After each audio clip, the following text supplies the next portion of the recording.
तस् भगवतो अरहतो सम्मा समुदस् नमो तस् भगवतो अरहतो सम्मा समुदस् नमो तस् भगवतो अरहतो सम्मा समुदस्। हम्म, तथागत गौतम बुद्ध, भगवान काश्यप बुद्ध से लेकर तनहंकर बुद्ध, सभी बुद्धों को मैं यहाँ उपस्थित पूजनीय भिक्षु संघ, हमारे मतलब यह इस कार्यक्रम के संचालक, दायक, श्रोतागण, भक्तागण, सबकी तरफ से सत सत नमन करता हूँ। सबका मंगल हो, सबका कल्याण, सब सुखी रहें। ये जो फाइव फोल्ड नियम है, कॉस्मिक ऑर्डर, इसे मैंने पिछली बार उतु नियम के अंतर्गत, जो हमारे चार महाभूत हैं, पृथ्वी धातु, अपो धातु, तेजो धातु, वायु धातु, इसका बताया था। इसको मैंने डिफाइन किया था पिछली बार। इसमें थोड़ा सा अब आगे यह है, इसमें भगवान बुद्ध ने कहा है कि ये जितने हमारे एलिमेंट्स हैं वो परसिस्ट करते हैं अपनी कंडीशंस में। पृथ्वी धातु भी, जितने भी हैं सारी ये चार महाभूत, ये अपने जो परिमाण के अनुसार, अपना जो इनका माप है, परिमाण है, आकार है, वॉल्यूम कह लीजिए, साइज कह लीजिए, क्वांटिटी कह लीजिए, उसके अनुसार ये मैग्नीट्यूड, जो जो कंडीशंस हैं इनकी, उसमें ये इंक्रीज होते हैं समय समय पर। जब ऐसी कारण है, सफिशिएंट कारण है इंक्रीज होने का धातु के, और जब कहीं सफिशिएंट कॉज है फिर डिक्रीज होते हैं ये, बढ़ते घटते रहते हैं, एक जैसे नहीं रहते। तो देयर इज नो चेंज। देखिए वर्ड क्या कहा, there is no change but changing. Changing मतलब चेंज, परिवर्तन नहीं, कंटिन्यूअल चेंजिंग, कहने का मतलब यह है लगातार परिवर्तन है। इन इंसेसेंट, रुकता नहीं है ये क्रम। इस लोक का जो स्वभाव है परिवर्तन, वो कंटिन्यूअल है, उसमें कोई भी अस्थायित्व नहीं है।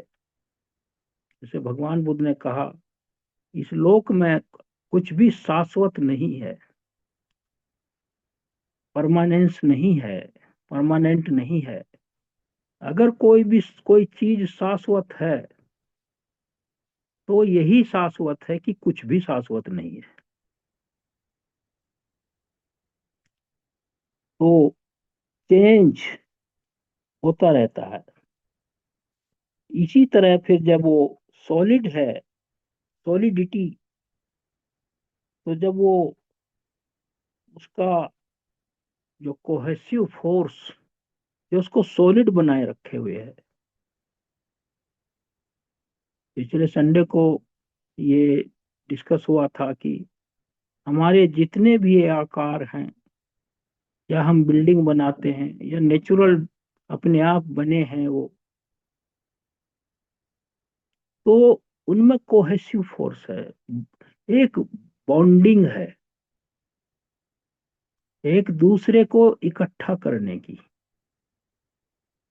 और वो है अपो धातु, उसकी वजह से है। तो ये है, in a case of solids and cohesive element में ऑब्टेन फ्लूइडिटी। जब कोई सॉलिड चीज, जिसको उसका जो पानी उसको इकट्ठा कर रखा है, and the solid substance begin to melt, तो मेल्ट होने लगता है। इन केस ऑफ वाटर, जब पानी को लो, ये तो पृथ्वी का हो गया, जब पानी दिखाई दे रहा है और उसको हम गर्म करेंगे, तो इतना वो बॉइलिंग पॉइंट पर पहुंच जाएगा, लेकिन उसका कोहेसिव फोर्स है उसमें, वो नष्ट नहीं हो रहा। हालांकि उस समय बॉयल है, तेज हो रहा है, और जब हम किसी चीज में उसको मिक्सअप कर देंगे तो फिर कोहेसिव फोर्स उसका आ जाएगा। ये हो गया। और इसी तरह फिर इसकी जो इंटेंसिटी है, इसकी जो घनत्व है, इसकी जो तीव्रता है, अधिकता है, वो मतलब यह है, वो जब वो अपने स्वरूप लेता है तब इसको पता चलता है। और ये अपनी जो इंटेंसिटी है, मैग्नीट्यूड है इनका, ये इतना है, डिक्रीज होते हैं, इंक्रीज होते हैं। इसीलिए इनको चार महाभूतानी, मतलब यह है ग्रेट एलिमेंट महाभूतानी कहा गया। और जिनकी इंटेंसिटी जो है और मैग्नीट्यूड जब क्लाइमैक्स पे पहुंचता है, क्लाइमैक्स पे पहुंचता है, जिसे हम कहते हैं एनिहिलेशन, प्रलय होगी, विनाशकारी समय आएगा, वो इतना अधिक पहुंच जाएगा। जैसे तेजो धातु है, सूर्य इतना नीचे आ जाएगा और इतना गर्म हो जाएगा सारा कॉस्मोस कि सब जल जाएगा। इतनी गर्मी है, सूर्य देखिए विषुवत रेखा पर, जहाँ अफ्रीका वहां रहते हैं लोग, कितने काले हो जाते हैं, उनके सर के बाल भी जल जल के गोल गोल हो जाते हैं, करली हो जाते हैं। जब एनिहिलेशन का जो destruction, disintegration of the world system, तो उसमें इतना तेज सूरज की हीट हो जाएगी और हवा इतनी तेज चलेगी, बहुत ज्यादा तेज चलेगी, वो पानी सुखा देगी, सारा सारा पानी सूख जाएगा, कहीं कुछ भी मॉइस्ट चीज नहीं रह जाएगी। तो उस समय फिर सब जीव खत्म, जो हमारा सबसिस्टेंस है, उधर सूरज की गर्मी है, उधर हवा तेज चल रही है, तो इस तरह का ये है। अच्छा, हीट जो है, is a primal form of germination, germinator है ये। हीट जो है ये जर्मिनेटर है, इससे ही हर चीज उसको उत्पन्न होने में मदद मिलती है। यह उसको आप देखिए, किसान जो है फसल में गेहूं बोता है, वहां भी अंदर पहले हल चलाता है, फिर उसमें दाता, फिर उसको मिट्टी के नीचे दब जाते हैं वो बीज, जो भी बीज है वो जिस चीज की भी खेती कर रहा है, तो अंदर फिर हीट होती है। तो हीट होने से फिर वो उसका अंकुरण होता है, उसमें अंकुर आते हैं, स्प्राउटिंग होती है उसकी, तो ही वो जर्मिनेट होता है। All material phenomena and this element और primal form of heat is उतु, इसी का नाम उतु, उतु, उतु नियम। कन्वर्सली इसके विपरीत, एज वी हैव सेड, उतु is the primal form of fire, इसका एक प्रारंभिक स्वरूप है आग का,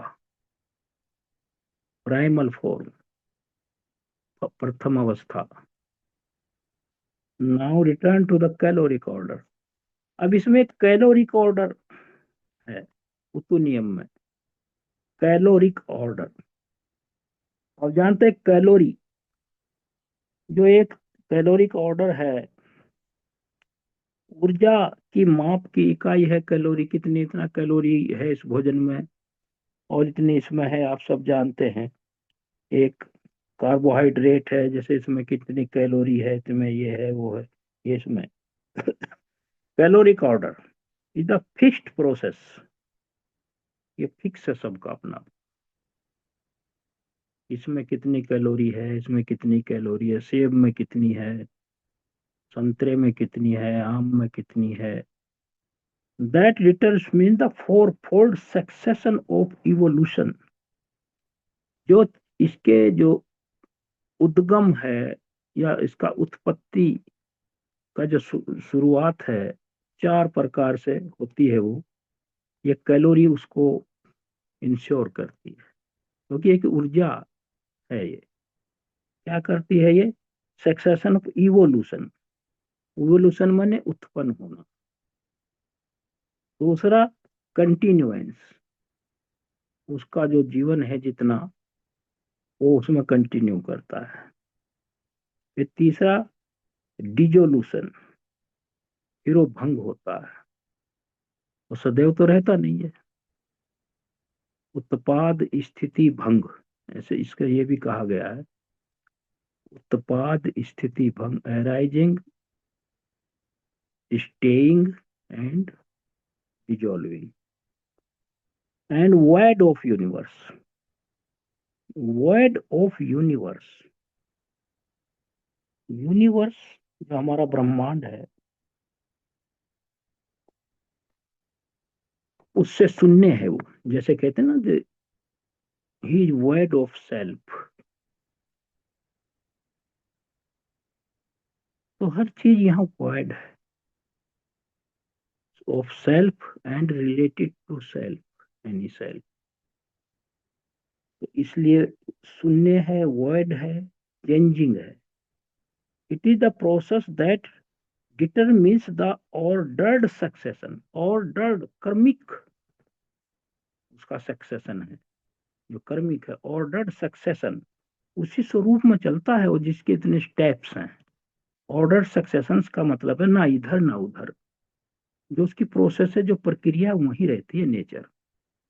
वो भंग नहीं करता अपना कुछ भी, अपना जो उसका प्रोसेस है, प्रोग्रेशन है, उसे भंग नहीं करती नेचर।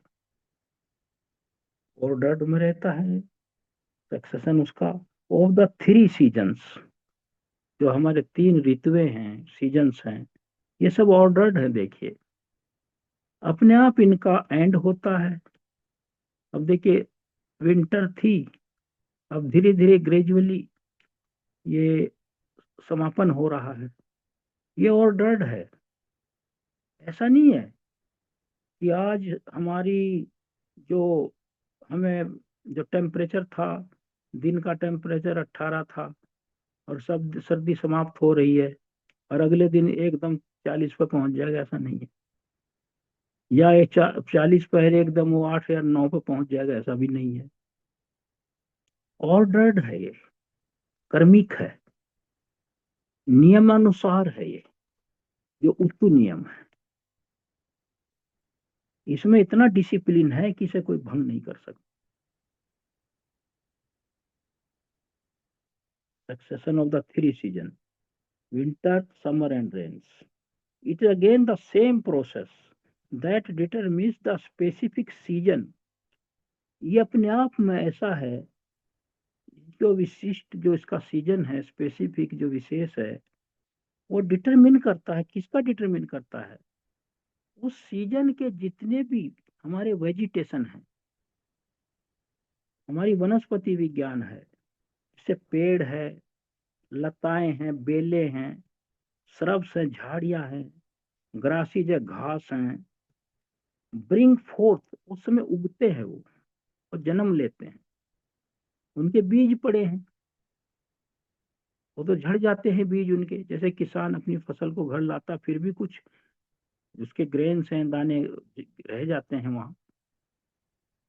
और जो वाइल्ड हमारा जो वेजिटेशन है, जो पता नहीं कितना है जंगल में, कितने पेड़ हैं, झाड़ियां हैं, उनका जो हम लोग उनसे कुछ मतलब ही नहीं रखते, तो सब वहाँ उनके फ्रुक्टिफाई होते हैं, वो फल आते हैं, फूल आते हैं, वो झड़ जाते हैं। तो वही सीजन में, जिस सीजन में उन्हें उगना है, ये भी देखिए, वो तब अपने सीजन की वेट करते हैं। बरसात के जो चीजें हैं, वो बरसात में ही होंगी, विंटर की विंटर में ही होंगी। तो इस तरह का अपने समय पर वो उगती हैं, वरना डोरमेंट पड़े रहते हैं। It is again in the same process and determines the specific season in regard. जो पेड़ हैं, क्रीपर्स हैं, लताएं हैं, बेले हैं, श्रब्स हैं, ग्रेसी घास हैं, वो और फूल हैं, उसी समय पर आएंगे वो। अब बसंत ऋतु चल रही है, अब कितने अच्छे अच्छे फूल हैं। अब थोड़ी गर्मी बढ़ेगी, फिर ये धीरे धीरे इनका सीजन खत्म हो जाएगा, गर्मी में साइलेंट हो जाएंगे, सब कम हो जाएंगे। हालांकि जो फ्लोरिकल्चर है, लोग करते हैं, फलों की खेती करते हैं, फूलों की खेती करते हैं, तो उस समय वो करते तो हैं, एक अपना बाजार मेंटेन करने के लिए, अपना बिजनेस करने के लिए, लेकिन उतनी, आपने देखा होगा, वो महंगे हो जाते हैं क्योंकि उनकी डर्थ हो जाती है, कमी हो जाती है, क्योंकि उन पर कॉस्ट बहुत आती है उनको उगाने में, वो ऑफ द सीजन। लेकिन वो उस तरह का उनमें ना तो आकार रहता है, ना उस तरह की उसमें ब्यूटी रहती है। तो वो उसका ये समझिए कि वो जबरदस्ती है ना, वो साइंस के हिसाब से जो हम करते हैं। And all this order has been made and create. अब इसमें एक इंपॉर्टेंट बात अब हर जगह जोड़ी है इन्होंने। एंड ऑल दिस ऑर्डर, जो ऑर्डर है सीजन का, उतु नियम का, हमारे पृथ्वी, अपो, तेजो धातु, जितना वायु धातु का जितना ऑर्डर है सभी, देखिए ये इतना डिटेल समझाया इन्होंने कि कितना सब हो रहा है अपने ऑर्डर्ड सक्सेशन में हो रहा है, निर्धारित प्रक्रिया की तरह हो रहा है। लेकिन and all this order has been made and created by no maker, ये किसी बनाने वाले और कोई ह्यूमन वेदर ह्यूमन सेलेसियल, जो हमारा आकाशीय और डिवाइन, कोई दैवीय शक्ति, इस तरह से उसको नहीं चला रहा है इसको। ये उतु नियम है, स्वचालित है, इसे चला नहीं रहा कोई। इन एज मच एज, यद्यपि it is accomplished entirely by the fixed natural order है ये, जिसको हम ऋतु ऋतु नियम के नाम से जानते हैं। इट इज कॉल्ड ऋतु नियम और कैलोरिक ऑर्डर। कैलोरिक ऑर्डर भी वही है, क्योंकि ऊर्जा से चलता है। एक केले में मान लिया 10 कैलोरी, दूसरे में ये थोड़ा है कि एक ही कैलोरी होगी उसमें, उसका भी साइज के अनुसार कैलोरी उतनी ही होगी उसमें।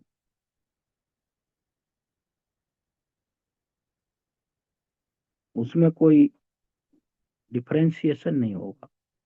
दस we read in the Pali text, there comes, वासेट को कहते हैं, वासेट थे एक, आपने पढ़ा होगा।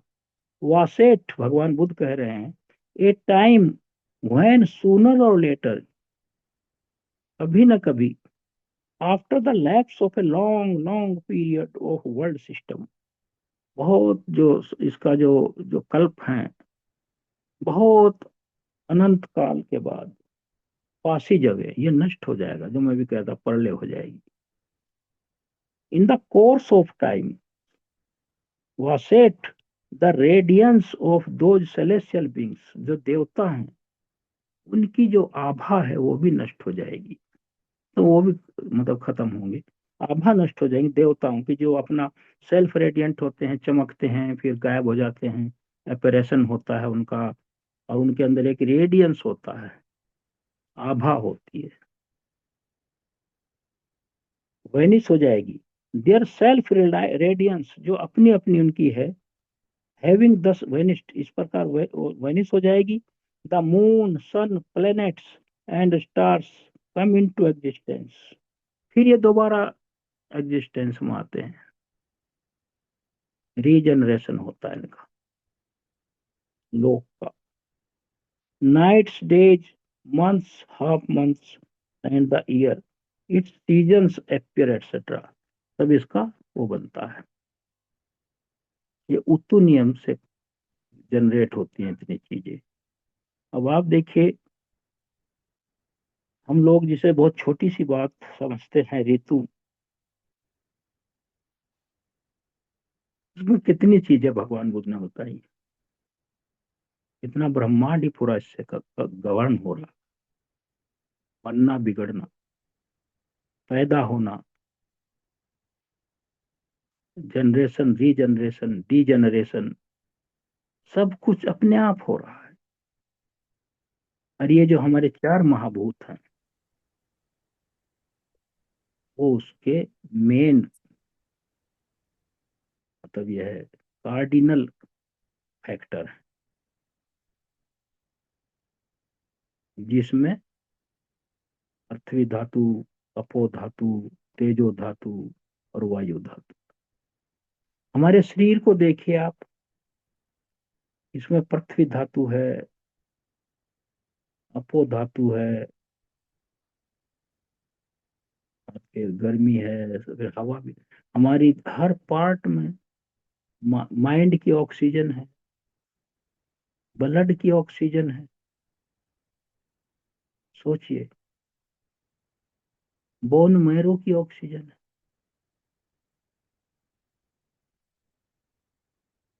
कहाँ नहीं है चारों चीज?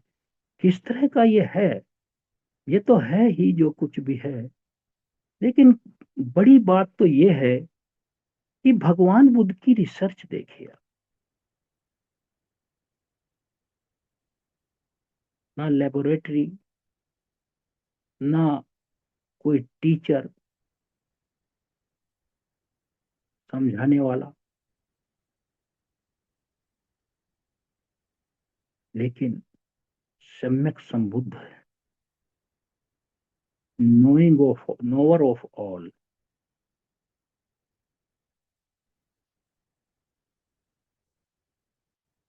ये तो उतु नियम हो गया इतना। फिर दूसरा है जर्मिनल ऑर्डर। जर्मिनल ऑर्डर, जो जर्म है, जर्म कहते हैं सीड को, रोगाणु भी कहते हैं इसे, जो हमारे कीटाणु हैं, रोगाणु हैं। जर्म भी कहते हैं, सीड को कहते हैं, बीज को कहते हैं। और इसका कॉज, कॉज को भी कहते हैं, क्योंकि हेतु तो है ही हर जगह। कॉज, ये है। ये है जिसमें फ्रॉम विच ट्रीज एटसेट्रा, पेड़, और ये हमारी वनस्पति। क्योंकि जैसे हम कहें कि ये जो पेड़ पौधे हैं,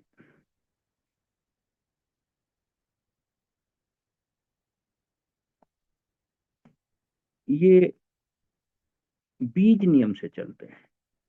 जर्मिनल ऑर्डर जो अभी आया है, ये बीज नियम। और ये भी नहीं है कि सबका नियम एक दूसरे से अलग हो, ऐसा भी नहीं हो सकता। जितने भी ये चार महाभूत हैं, ये एक दूसरे के बिना नहीं रह सकते। वो चारों का एक सामंजस्य है इनका। तो नियम में जर्मिनल ऑर्डर इसके बिना हो नहीं सकता, क्योंकि जब हीट नहीं होगी तो जर्मिनेशन कैसे होगा? तो इसमें जन्म, इसमें ये स्प्रिंग करते हैं, ग्रो करते हैं। Common acceptance of the word का, germ denotes the 5 kind of बीज। 5 तरह के जो बीज हैं, भगवान बुद्ध ने कहे। 5 तरह के जो बीज हैं, क्या हैं? देयर आर भिक्षुज 5 क्लासेज ऑफ द सीड्स। ये जो बीज हैं, जो किस तरह बोए जाते हैं, ये 5 तरह, namely those which are propagated from the roots. कुछ तो जड़ों, जड़ों के जड़ से बोए जाते हैं। जड़ बो जमा दीजिए, उससे निकल जाएगा। दूसरा है फ्रॉम स्टेम्स, कोई तने से काट के ही बीच में से जमा लग गए, उसी में से अंकुर फूट जाते हैं। फिर ज्वाइंट्स हैं, जहाँ ज्वाइंट्स हैं, जैसे गन्ना है, गन्ने का जो बीच में ज्वाइंट्स है, उसके जो पार्ट्स हैं, वो वहां से जमता है, वहां उसका अंकुर है, अंकुर है। फ्रॉम सूट्स, जैसे धान की रोपाई करते हैं, नर्सरी, जो सूट्स निकलते हैं धान की पौध के, नर्सरी के, उसको कहते हैं। एंड द सीड प्रॉपर, और कुछ फिर सीड है ही प्रॉपर, जैसे गेहूं है और कोई किसी भी चीज का बीज है। तो ये 5 तरह के बीज भगवान बुद्ध ने बताए। रूट्स है, फ्रॉम स्टेम्स है, जो तना है, फ्रॉम ज्वाइंट्स है, जहाँ जोड़ है उसका, गन्ना है जैसे, फ्रॉम सूट्स है, उसकी जो हमारी निकलते हैं अंदर से, जैसे धान की उसकी जो नर्सरी है। And from the seed proper, ये हो गया। तो इसमें बीज जैसे जर्म है, denotes the 5 cards. From the philosophical point of view it is just a form of caloric energy. एक कैलोरिक एनर्जी की यहाँ भी काम करती है इनके अंदर। तो दस the generating and growing agency of the vegetable kingdom, जितने भी हमारी वनस्पति विज्ञान है, किंगडम जितना जगत है ये, एम्ब्रेसिंग, इसमें क्या क्या ट्रीज हैं एक्सेट्रा हैं, सीडलिंग हैं, बीज, वही seedling, and plants, A form of caloric energy which tends to manifest in the plant life and called seed और germ। तो इस तरह का है।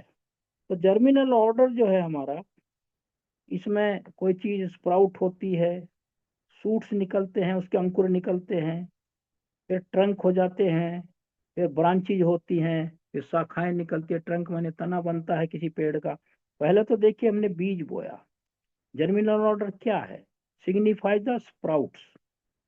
हमने बीज बोया, उसका अंकुर भर, उसको बाहर मिट्टी से बाहर आया। फिर सूट्स बना, उसका छोटा सा 1-2 इंच का, उसे सूट्स कहते हैं, वो बना। फिर ट्रंक, फिर उसका तना बना, जिसमें से फिर ब्रांचेज फूटती है, छोटी छोटी, एक पत्ती इधर है, एक पत्ती इधर है, बनती है। ट्विक्स, फिर उसकी टहनियां बनती है, पतली पतली ट्विक्स। फिर लीव्स, उस पर पत्तियां आती हैं, फिर फ्लावर एंड फ्रूट्स, फिर बड़ा हो जाता है। स्प्रिंग फ्रॉम से द रोज एप्पल, जैसे जामुन का पेड़ है उसका बीज है, उदाहरण दिया है इन्होंने। Do not cease to be the rose apple species. तो वो उसकी उसी से, उससे छोड़ता नहीं है अपनी क्वालिटी को। जैसे कहा, do not cease to be the rose apple species, अपनी जो उसकी स्पेसीज हैं, विशिष्टताएं हैं, उसी में रहेगा वो। ये नहीं कि जामुन का एक एक जामुन का जो टेस्ट है वो खट्टा हो जाएगा, एक का मीठा रहेगा, ऐसा भी नहीं है, एक ही जैसा रहेगा। टाइप ऑफ फैमिली, उसका फैमिली है। This explanation apply to the all trees and creeper, shrubs and grasses. सबका अपना अपना और ऑर्डर्स, जो मतलब ये है स्पेसिफिकेशन है, कितना इसमें वो है, जो है वही है। This two is not made nor created by maker. फिर आगे कहा, ये किसी किसी निर्माता के द्वारा नहीं बनाया गया, कोई इसका निर्माता नहीं है। One who is sitting and giving order, ऐसा करो, ऐसा अपने कर्मचारी से ये बनाओ, अब ये बो, अब ये बो, अब ये है, ऐसा कुछ नहीं।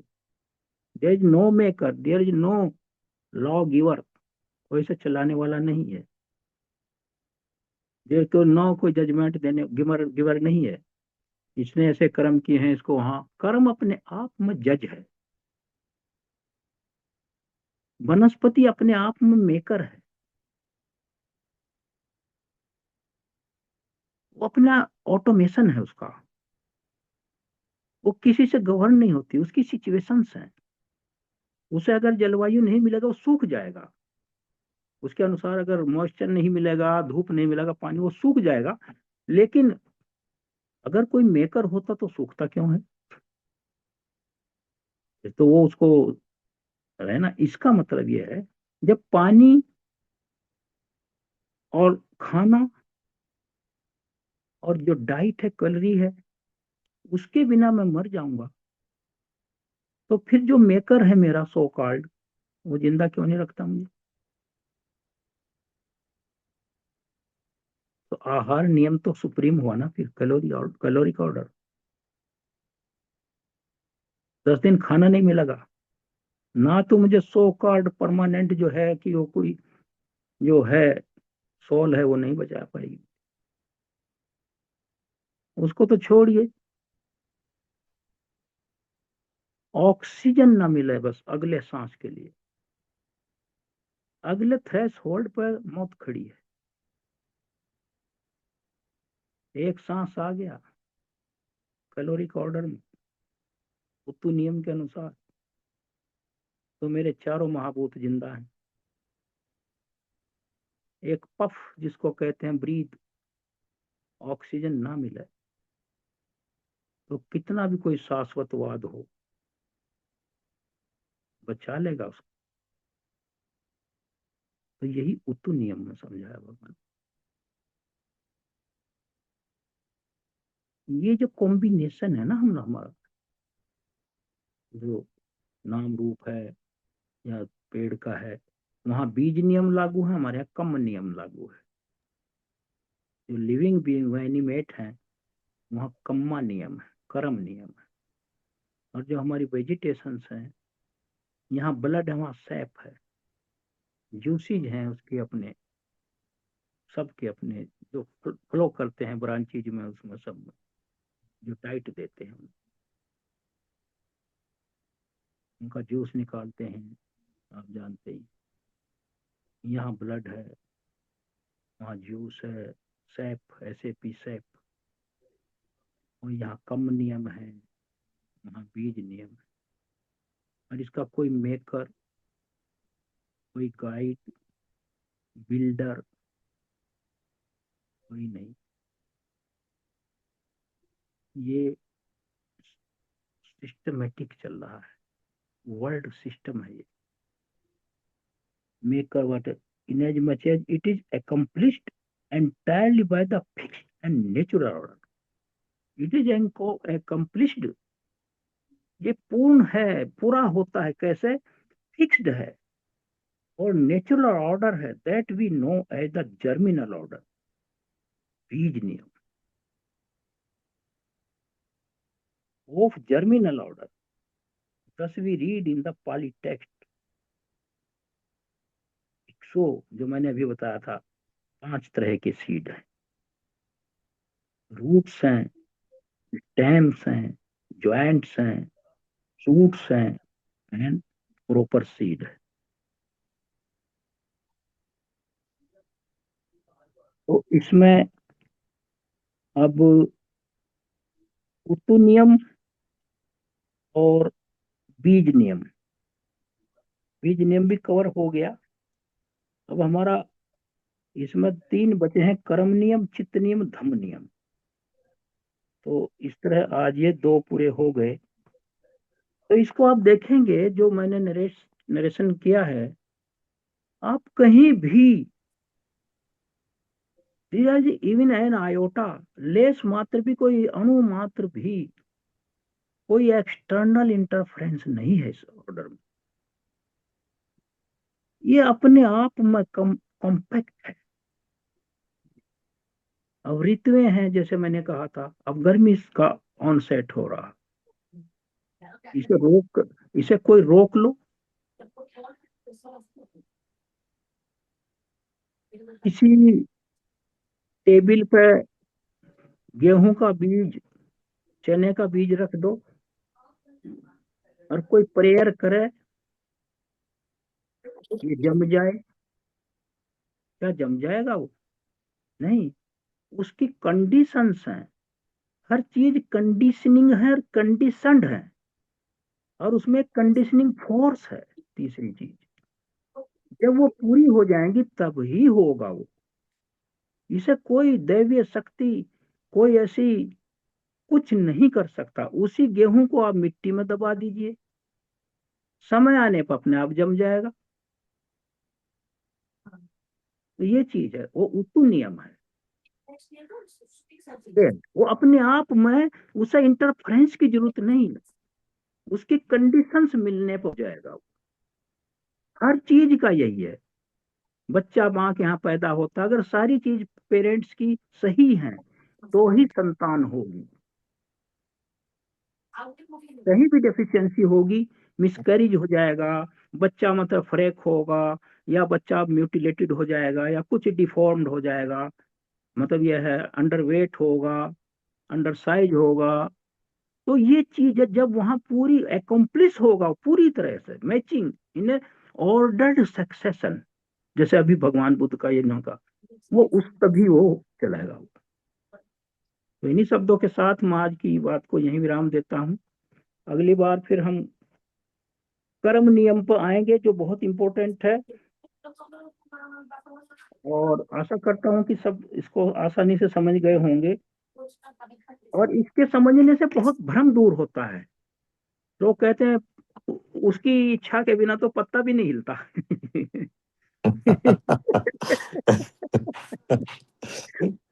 तो ये चीजें काफी चीजें चली आ रही हैं, खैर कोई बात नहीं है, संसार ऐसे ही चलता रहेगा चलेगा।